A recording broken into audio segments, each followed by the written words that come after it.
रांची स्थित कांग्रेस मुख्यालय में सोमवार को आयोजित प्रेस वार्ता में कांग्रेस कार्य समिति के सदस्य एवं पूर्व मंत्री कमलेश्वर पाटिल ने भारतीय जनता पार्टी और राष्ट्रीय स्वयंसेवक संघ पर जमकर निशाना साधा। नमस्कार, आप देख रहे हैं मिरर मीडिया। मैं हूं आपके साथ चंद्रा सिंह। मीडिया से बातचीत में उन्होंने कहा कि आरएसएस भले ही हाल के वर्षों में नागपुर स्थित अपने मुख्यालय पर राष्ट्रीय ध्वज फहरा रही हो, लेकिन ऐतिहासिक रूप से संगठन महात्मा गांधी की विचारधारा का विरोधी रहा है। कमलेश्वर पाटिल ने आरोप लगाया कि महात्मा गांधी के नाम से जुड़ी योजनाओं और कार्यक्रमों के नाम बदलना यह साबित करता है कि बीजेपी और आरएसएस गांधी जी के सिद्धांतों को स्वीकार नहीं करते। उन्होंने कहा कि बीजेपी की राजनीति हमेशा जाति और धर्म के आधार पर समाज को बांटने की रही है, जबकि गांधी जी ने सत्य, अहिंसा और सर्वधर्म समभाव का संदेश दिया। उन्होंने कहा कि अगर सरकार वास्तव में महात्मा गांधी का सम्मान करती तो मनरेगा जैसी जन कल्याणकारी योजना का नाम बदलने के बजाय उसे और मजबूत करने का काम करती। नाम परिवर्तन कर देना यह दर्शाता है कि बीजेपी सरकार गांधी जी के आदर्शों और मूल्यों से दूर है। सिन्हा जी, उपस्थित अन्य हमारे वरिष्ठ नेतागण, कांग्रेस पार्टी के आदरणीय साथियों, एक ऐसी धरती पे आज हमें प्रेस कॉन्फ्रेंस के माध्यम से आप सबको मुखातिब होने का अवसर मिला है। जो धरती बाबा भगवान बिरसा मुंडा जी की धरती, रांची झारखंड की पावन भूमि है, जहां न्याय, अधिकार और आत्मसम्मान के लिए ऐतिहासिक संघर्ष की परंपरा रही है। आज दो बड़े महत्वपूर्ण विषय पे आप सबसे हम यहाँ पर चर्चा करने के लिए ऑल इंडिया कांग्रेस कमेटी की तरफ से यहाँ पर उपस्थित हुए हैं। आपने सबने देखा होगा कि महात्मा गांधी रोजगार गारंटी योजना जब 2005 में लागू हुई थी, कितनी महत्वपूर्ण योजना थी। अगस्त 2005 में जब इसको लागू किया था और किस तरह से हमारे गरीब, किसान, मजदूर सबके जीवन में किस तरह से परिवर्तन आया था, किस तरह से बहुत सारे काम ग्रामीण क्षेत्रों में मनरेगा के माध्यम से हुआ। और यहाँ तक कि जो पलायन की स्थिति थी, पहले गांव में रहने वाले गरीब, किसान, मजदूर जब गांव में काम का अवसर नहीं मिलता था, उनको रोजगार नहीं मिलता था, भारी संख्या में पलायन करते थे, दूसरे राज्यों में काम करने के लिए जाते थे, महानगरों में। रोजगार गारंटी योजना जब लागू हुई, उसके बाद जो उनको मिनिमम बेस तय किया गया था, वो हम समझते हैं कि 187 रुपए के आसपास निर्धारित किया गया था।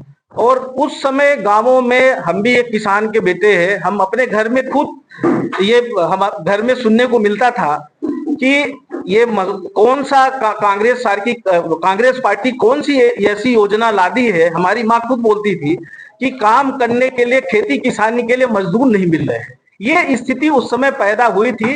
एक तरफ मजदूरों को मजदूरी भी बहुत अच्छा मिलना शुरू हुई थी और रोजगार के अवसर गांव के गांव में मिले थे और गांव के गांव का विकास भी हुआ था। और विकास कृषि मंत्री, जो केंद्रीय कृषि मंत्री है, जो मध्य प्रदेश में भी कई साल मुख्यमंत्री थे, और इसी योजना और इसी पैसे से हम समझते हैं कि कई साल उन्होंने राज किया, क्योंकि हमारी यूपीए की गवर्नमेंट ने कहीं भी किसी भी राज्य में मतभेद नहीं किया था। जब से ये योजना लागू हुई थी, तब से हर राज्य में पर्याप्त मात्रा में मनरेगा में पैसा दिया था। और यहां तक कि ये मनरेगा योजना के माध्यम से 2,65,000 ग्राम पंचायतों में आज जो रोजगार सहायक काम कर रहे हैं, ये मनरेगा के तहत उनको पैसा मिलता है। मनरेगा योजना जिस तरह से इन्होंने नाम परिवर्तित किया है, आने वाले समय में ऐसा भी हो सकता है कि ये सब भी बेरोजगार हो जाए, क्योंकि मनरेगा में जिस तरह से उन्हें 60-40% का रेशियो कर दिया है।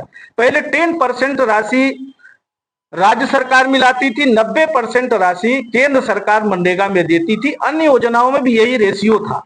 पर अभी जिस तरह से 40-60 का रेशियो किया है केंद्र सरकार ने, बहुत सारी राज्यों में, यहां तक कि आपके झारखंड में भी बहुत सारे डिपार्टमेंट्स में पैसे नहीं आ रहे, चाहे वो मनरेगा में हो, चाहे अन्य मदों में हो। बहुत सारे काम प्रभावित हो रहे हैं।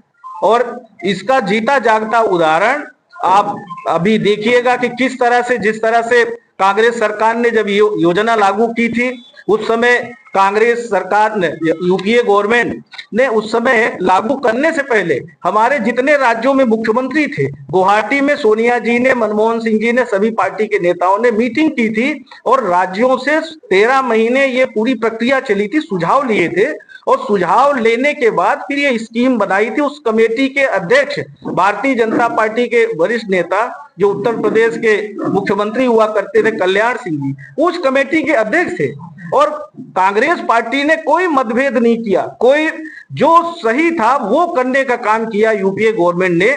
और आज ये हालात है कि बिना लोकसभा में चर्चा कराए ना राज्यसभा में चर्चा हुई, आधी रात को राज्यसभा में पारित कर देते हैं, हंगामे के बीच में लोकसभा में पारित कर देते हैं और नाम क्या लेके आते हैं, विकसित भारत गारंटी फॉर रोजगार एवं ग्रामीण आजीविका मिशन, मतलब उसका शॉर्टकट कर दिया बीबीजी राम जी।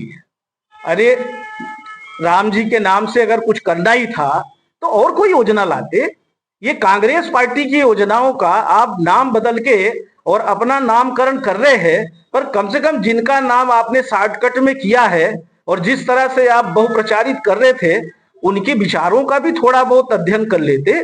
उनके विचारों के बारे में अगर भगवान श्री रामचंद्र जी के राम राज्य की बात करते हो तो उनके विचार का थोड़ा अनुसरण भी करना चाहिए। पर दुर्भाग्य है, भारतीय जनता पार्टी के देश के प्रधानमंत्री हो या केंद्रीय जो कृषि एवं पंचायत ग्रामीण विकास मंत्री है शिवराज सिंह चौहान, इन लोगों ने देश की जनता के साथ, गरीब, किसान, मजदूर, उन तबके के साथ ही अनुसूचित जाति, जनजाति, अति पिछड़ा वर्ग के साथ धोखा करने का काम किया है। मनरेगा योजना एक ऐसी योजना थी, 100 दिन का रोजगार की गारंटी थी।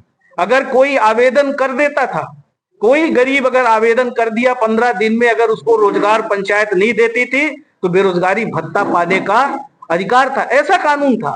पर भारतीय जनता पार्टी की सरकार की नीयत तो गरीब, किसान, मजदूर के प्रति क्या है, आप सब देख रहे हैं।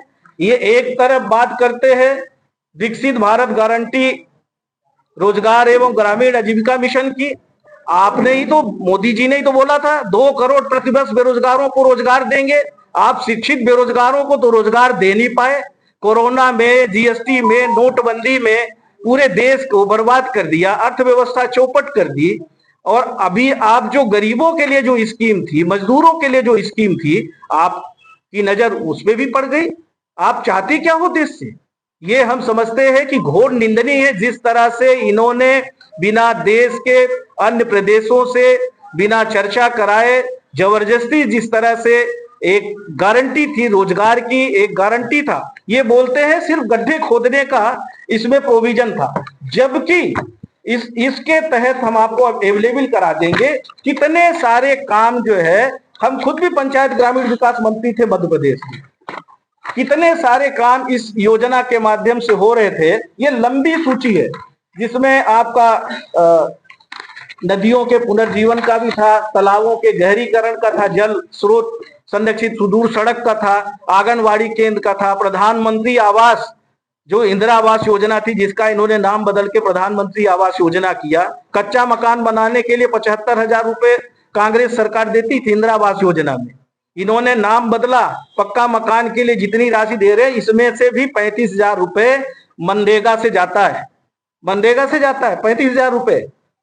और आज इतने सारे काम जो है आपके, चाहे पंचायत भवन का निर्माण हो, आंगनवाड़ी भवन का हो, खाद्यान्न भंडारण निर्माण हो, किचन शेड निर्माण हो, कृषि उत्पादन भंडारण भवन निर्माण हो, संघ भवन निर्माण हो, मिट्टी का मेड़ बंधान निर्माण हो, कंकड़ का मेड़ बंधान हो, ऐसे पत्थर का मेड़ बंधान निर्माण, मिट्टी में कंटूर वन निर्माण समुदाय, ऐसे लंबी सूची है जिसके माध्यम से, मनरेगा के माध्यम से काम होता था।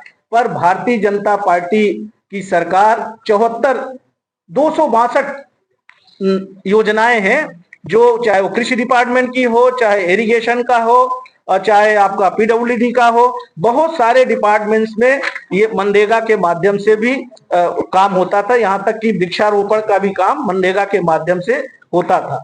तो भारतीय जनता पार्टी की सरकार है वो गरीब विरोधी है। आज पूरे प्रदेश में ही नहीं, पूरे देश में जिस तरह की स्थिति पैदा की है, ये हम समझते हैं कि ये गरीब किसान मजदूर के साथ कुठाराघात है। केंद्र सरकार को पुनः इस पे विचार करना चाहिए। हमारी नेता आदरणीय श्रीमती सोनिया गांधी जी, आदरणीय खड़गे जी, आदरणीय राहुल गांधी जी, पूरा हमारा देश के जो वरिष्ठ नेता हैं, हमारे राज्यों के जो कार्यकर्ता नेता हैं, हम सारे लोग मिलकर इस योजना का जो भारतीय जनता पार्टी ने नाम बदलने का काम किया है, हम उसका पुरजोर विरोध करते हैं। और ये लड़ाई हम लोग सड़क से सदन तक लड़ने का काम करेंगे, क्योंकि लगातार इनकी नीयत में खोट है। 100% सत्य है। आरएसएस के लोग राष्ट्रीय ध्वज, नागपुर जो इनका मुख्यालय है, अभी 1-2 साल पहले, थोड़े दिन पहले से फहराने लगे हैं। गांधी जी की विचारधारा के हमेशा ये लोग विरोधी थे, और इन्होंने जिस तरह से उनके नाम को परिवर्तित करने का काम किया है, उससे एकदम स्पष्ट हो गया है कि ये गांधी जी के विरोधी है, गांधी जी की विचारधारा के विरोधी है। ये हमेशा जाति और धर्म के नाम पे लोगों को बांटना चाहते हैं। ये सत्य अहिंसा की बात करने वाले, सर्वधर्म समभाव की बात करने वाले पूज्य महात्मा गांधी जी को ये सम्मान नहीं देना चाहते। अगर इनके मन में कुछ होता तो अमेंडमेंट कर सकते थे। हमारी भी सरकार ने 2-3 अमेंडमेंट किए थे। जयराम रमेश जी जब केंद्रीय मंत्री थे, 2011-12 में कुछ सुधार किया था, जल संरक्षण के लिए कुछ सुधार किया था, तो महात्मा गांधी जी का नाम यथावत रख सकते थे। आपको कुछ सुधार करना था, कुछ कमियां थी, तो आप उसमें सुधार कर सकते थे। तो ये तो स्पष्ट है कि आप महात्मा गांधी जी के विरोधी हैं।